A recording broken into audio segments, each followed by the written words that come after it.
We've all heard about introverts and extroverts.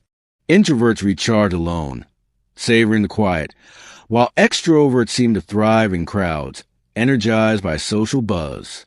For over a century, psychologists have told us these are the two ways humans relate to the world. But what if there's a third type, a very unique type? It doesn't fit on this spectrum at all. Meet the Ultravert. If you've ever felt out of place at parties or restless in solitude, you might already know this feeling.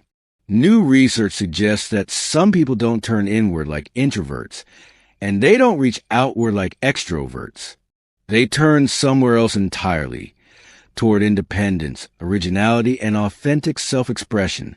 The term comes from atro, meaning other, and verter, meaning to turn.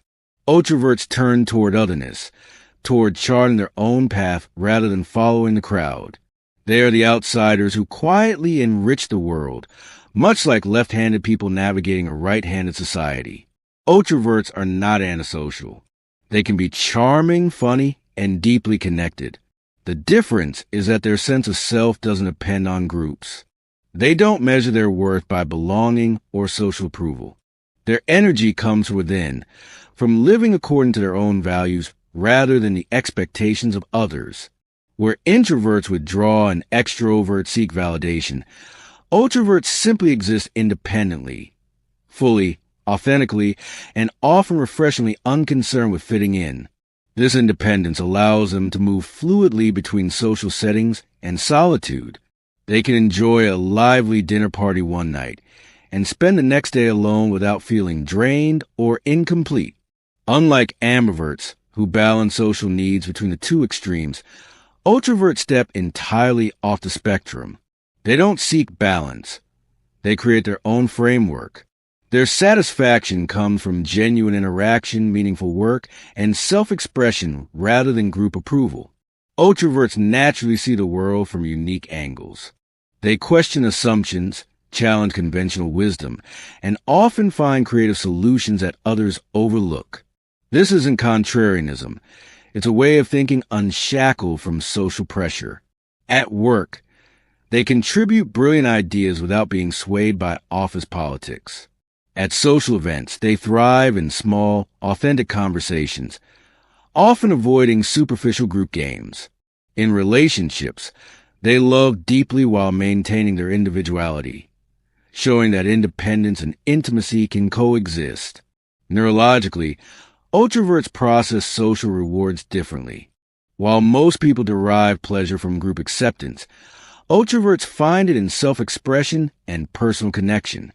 They aren't socially inept. They are wired to find meaning outside of the crowd. In a world that often pressures us to belong, from social media like the workplace networking, ultraverts provide a refreshing counterexample. They show that one can be fully human, emotionally healthy, and socially engaged without anchoring identity in group membership. Recognizing ultraverts can reshape how we think about education, workplaces, and culture. Students might thrive when given autonomy rather than forced group projects. Employees could contribute more when judged on skill and originality instead of social visibility.